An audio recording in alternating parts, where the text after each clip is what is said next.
আসসালামু আলাইকুম গাইস, শুভ সকাল। এটা মালয়েশিয়ার একটা গ্রামের রাস্তা। আমি এখন কাজে তার উদ্দেশ্যে বের হয়েছি।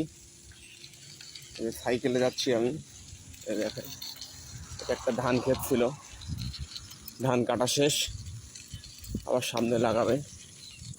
এই মালয়েশিয়ার যে পরিবেশ, হয়তো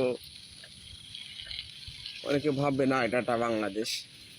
আসলে পরিবেশ বাংলাদেশের মতোই, গ্রাম অঞ্চলের যে পরিবেশটা সেটা হচ্ছে বাংলাদেশের মতো। এই যে গ্রামের একটা রাস্তা, এই যে একটা পেয়ারা গাছ, এটা পেয়ারা হয়। আমিও টুকটাক খাই এখান থেকে পেয়ারা।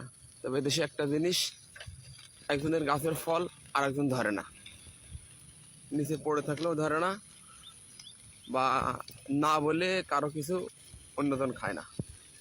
এটা খুব গুরুত্বপূর্ণ একটা বিষয়, এটা এরা খুব ফলো করে। এই যে এই যে একটা পাখি উড়ে যাচ্ছে, বক বক। দেখেন কি সুন্দর একটা পরিবেশ মালয়েশিয়ার।